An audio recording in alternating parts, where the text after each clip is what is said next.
Le silence n'a pas besoin de réponse. Dans un monastère isolé, niché au cœur des montagnes, vivait un jeune moine nommé Kai. Chaque jour, Kai cherchait des réponses à ses tourments intérieurs. Il interrogeait ses maîtres, discutait avec d'autres moines, lisait d'anciens textes sacrés, et pourtant, il ressentait un vide qu'aucun mot ne parvenait à combler. Un jour, alors qu'il se promenait seul dans le jardin du temple, le maître Ryu s'approcha silencieusement. Ils s'assirent ensemble sous un vieil arbre, où le vent faisait à peine bouger les feuilles. Ryu garda le silence un long moment. Impatient, Kai brisa finalement le silence. « Maître, pourquoi ne répondez-vous pas? N'avez-vous pas la réponse à ma question ?» Le maître Ryu sourit calmement et répondit. « Le silence n'a pas besoin de réponse, Kai. » Kai fronça les sourcils, perplexe, ne comprenant pas encore le sens de ses paroles.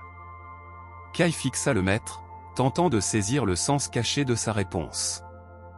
Le silence les enveloppait comme une chaude couverture, et le murmure lointain de la rivière semblait révéler des secrets sans prononcer un mot. Mais maître insista Kai, s'il n'y a pas de réponse, comment trouverai-je la vérité? Comment pourrais-je comprendre ce qui me trouble? Ryu ferma les yeux un instant, puis ouvrit les siens avec sérénité. Les réponses que tu cherches avec des mots sont comme des gouttes d'eau qui tentent de remplir l'océan. Mais l'océan, c'est le silence, Kai. Il ne demande pas qu'on y ajoute des gouttes. Il est simplement.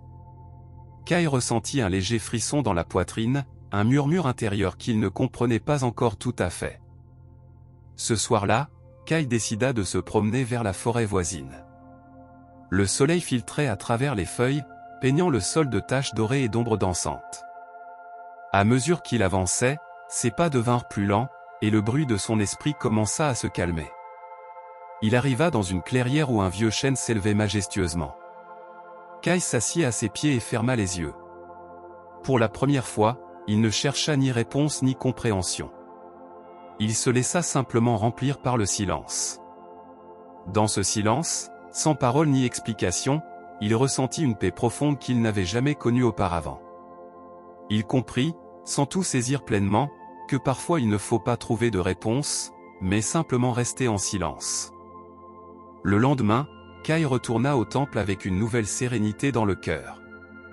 Il s'approcha du maître Ryu et, sans prononcer un mot, s'assit à ses côtés sous le vieil arbre. Ryu l'observa en silence, reconnaissant le changement chez son disciple. « As-tu compris, Kai ?» demanda doucement le maître. Kai hocha lentement la tête, sans hâte, laissant les mots jaillir comme une rivière tranquille. « Le silence n'est pas un vide, maître. C'est un espace où tout peut exister sans avoir besoin d'être expliqué. Dans cet espace, questions et réponses se dissolvent. » Ryu souriait, sans rien ajouter, se leva, laissant le silence continuer à parler pour eux. Les jours suivants, Kai pratiqua l'écoute attentive du silence à chaque instant, dans la voix du vent, dans le murmure des arbres, dans la quiétude des montagnes. Il découvrit que dans ces espaces sans mots, son esprit trouvait du repos et son âme, de la clarté. Un après-midi, un visiteur arriva au monastère, porteur d'inquiétudes semblables à celles de Kai. Il s'approcha du maître Ryu et lui demanda avec anxiété. « Maître, comment trouver des réponses à mes doutes quand le monde est rempli de bruit et de confusion ?» Ryu le regarda intensément et répondit simplement. « Le silence n'a pas besoin de réponse. » Le visiteur fronça les sourcils, mais décida de rester pour observer. Le visiteur, dont l'inquiétude avait été sa fidèle compagne pendant des années, commença à percevoir un changement silencieux en lui-même. Il ne cherchait plus avec autant d'urgence. Il ne posait plus de questions à chaque instant. Le simple fait de marcher sur les sentiers du monastère, d'écouter le vent agiter les arbres ou de voir une feuille descendre lentement jusqu'au sol l'invitait à rester dans l'instant. Chaque matin, il s'asseyait en silence près de l'étang, où les nénuphars s'ouvraient au soleil sans faire de bruit. Il observait l'eau refléter le ciel sans effort, sans chercher à comprendre, se contentant d'être le miroir de l'instant. Une nuit, tandis que tout le monde dormait, le visiteur monta sur une colline proche. Le ciel, immense et profond, était couvert d'étoiles. Il n'y eut pas besoin de mots. Il s'allongea sur l'herbe humide et regarda vers l'infini. Là, au milieu de cette immensité silencieuse, il comprit quelque chose qui le traversa sans besoin d'explication, l'univers ne lui devait aucune réponse. Et pourtant, tout ce qu'il était, son doute, sa quête, sa respiration avait un sens en cet instant. Quand il revint au temple à l'aube, ses pas étaient plus doux. Ses épaules, moins tendues. Et dans ses yeux brillait la lumière de celui qui avait commencé à se souvenir de quelque chose qu'on ne peut jamais enseigner. Kai remarqua cette lueur. Il l'avait déjà vue, reflétée dans les yeux du maître Ryu, et maintenant il la voyait dans ceux du visiteur. C'était le regard de celui qui avait commencé à vivre en paix avec le mystère, de celui qui n'exige plus que la vie lui parle avec des phrases, mais qui accepte son langage secret, le silence. Ce soir-là, ils marchèrent ensemble dans le jardin de pierre. Ils n'échangèrent pas un mot. Il n'y en avait pas besoin. Chaque pas était une conversation silencieuse. Chaque regard, une révélation tranquille. Kai se souvint de son ancienne angoisse de ne pas comprendre, de ne pas trouver. Il se rappela son anxiété de vouloir des réponses claires, des conclusions fermes, des certitudes immuables. Mais maintenant, il avait appris à respirer dans l'ignorance.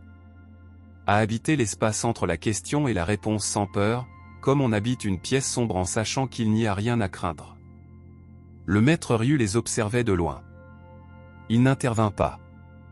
Il ne félicita pas. Il ne corrigea pas. Il était simplement là, comme l'arbre, comme le ciel, comme le silence lui-même.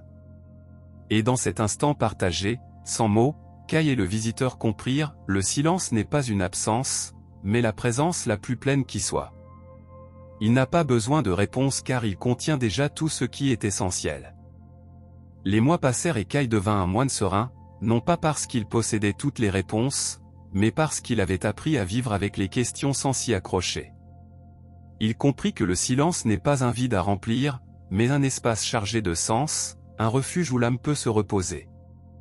Un après-midi, assis de nouveau sous le vieil arbre, il se souvint des premières fois où il était arrivé au monastère l'esprit agité et rempli de doutes. À présent, ces doutes ne le troublaient plus. Ils avaient cessé d'être un océan sa poitrine pour devenir une rivière qui coule librement, un écho doux invitant au calme. Le silence lui avait appris à écouter au-delà des mots, à trouver la paix dans l'absence de bruit, et à découvrir que toutes les questions ne nécessitent pas de réponse. Certaines ont seulement besoin d'être accompagnées par la présence et l'acceptation.